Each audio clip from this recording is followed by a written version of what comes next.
In today's lesson, we're going to be looking at congressmen. This is the Capitol building. This is where congressmen go every day to do their job.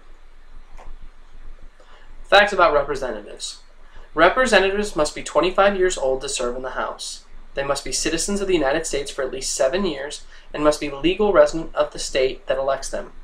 They also have to be a legal resident of the district that elects them as well. So you can't live in District 11 and then represent District 2.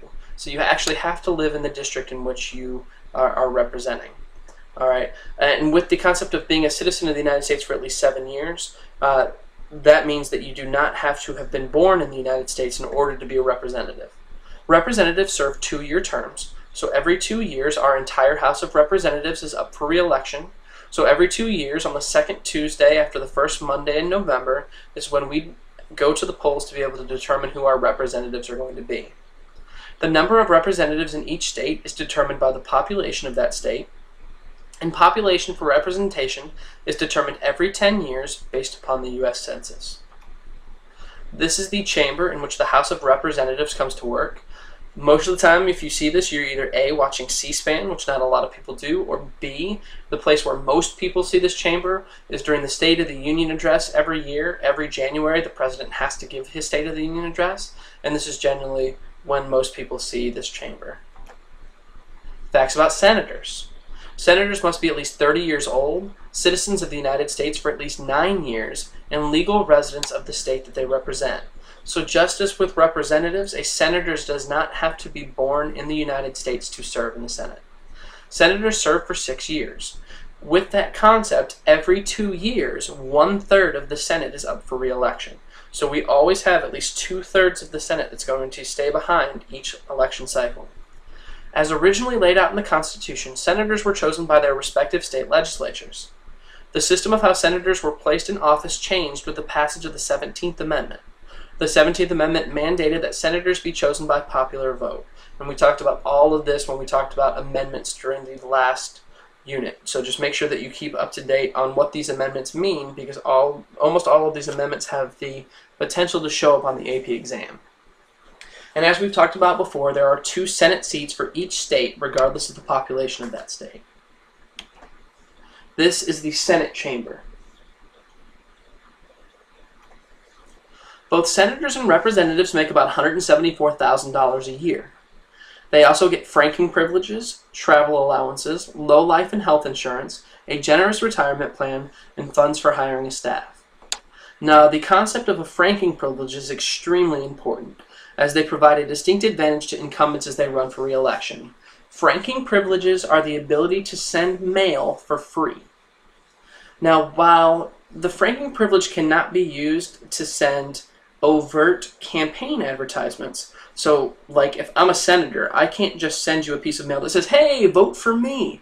That would be something that would not be covered under the franking privilege. However, during an election time, I could send you official correspondence to tell you, "Look at all the great things that I'm doing. Look, I just passed this bill that gave you a park in your neighborhood. Look, I just passed this bill that provided unemployment funds to people. Look, I passed this bill and that bill and this bill." So while I can't send official election correspondence, I can send as much mail as I want to telling you how good I'm doing at my job. And since I can do those things and I have that kind of reach, and my challenger does not have that kind of benefit, that gives an incumbent a really distinct advantage as they are running for re-election. Longtime members of the Congress can retire with an income of up to $150,000 or more per year, and that's something that they are going to collect for the rest of their life. The immunity privilege. The Constitution states that senators and representatives shall in all cases except treason, felony, and breach of the peace be privileged from arrest during their attendance at the session of the respective houses and in going to and returning from the same. Now, this is one of my favorite concepts from the Constitution that I find really, really funny. Because when you think about this, technically, a senator or a representative could go to the local CVS, walk inside, steal a Coke and a candy bar, and they're not going to be able to be arrested for shoplifting. Now, most of them aren't going to try this, and really almost all of them aren't going to try this. For one, if it ends up in the news, then you're probably not going to want to vote for them, and that's a pretty stupid way to end up losing your vote. And second off, they're just not going to do that because it's not the right thing to do. Now, here's the thing that you have to realize of why this is in the Constitution in the first place. And it's not there just to allow senators and representatives to kind of do whatever they want to. It's there to prevent people from using stupid crimes to prevent people from being able to vote in important votes in the Congress. So it would be like one of those things to where, say, I know the route that Senator X takes to work every day, and I happen to see him roll through a stop sign.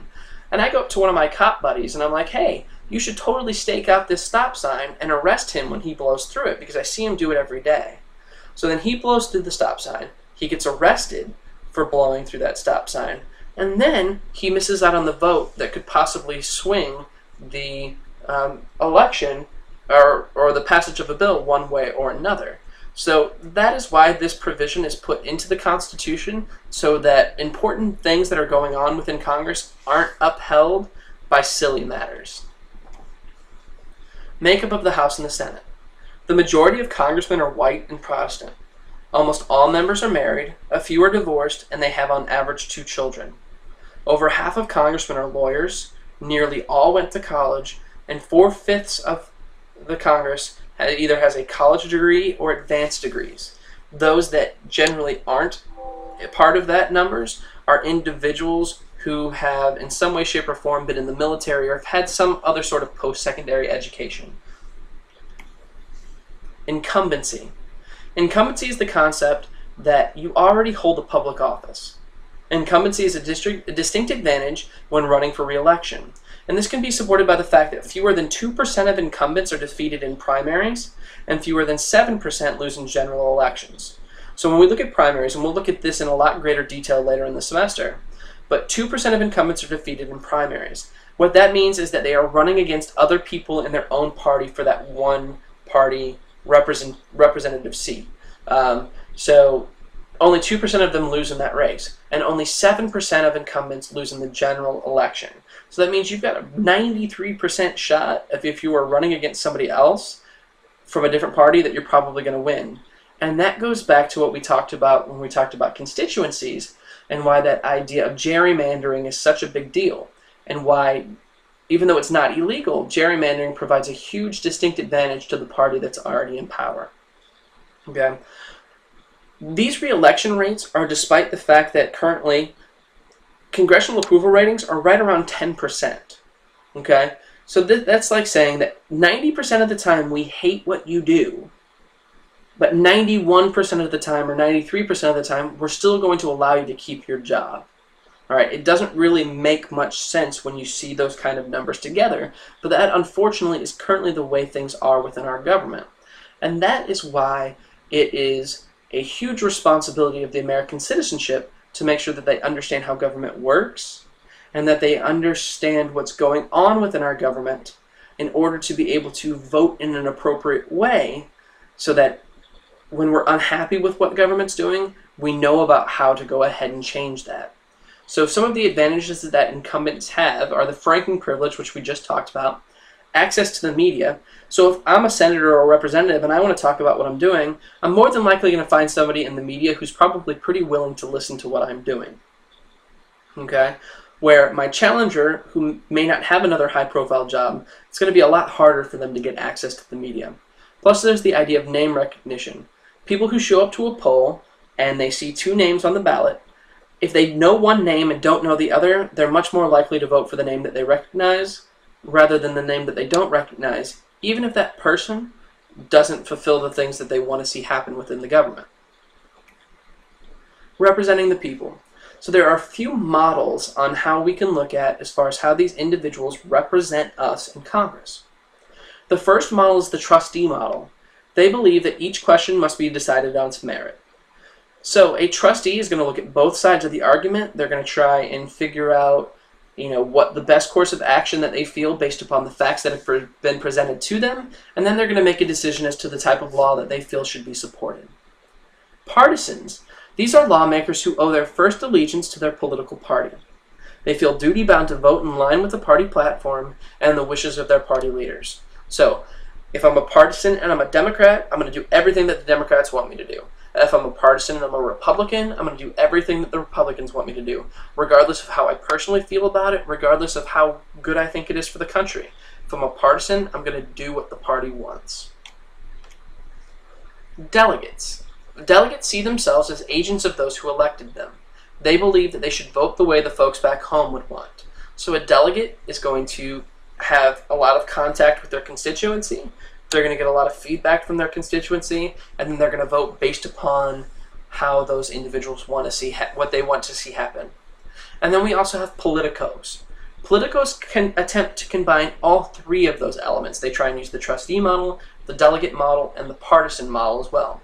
And they try to balance these often really conflicting factors. Their own views, what they feel is best for the country, what they feel is best for their constituents, what is going to help them in their political life, and all of the different things that are going on in current events and all sorts of stuff. So politicos are trying to balance all of these different things. So those are the four different models that we can look at as far as how representatives represent their people.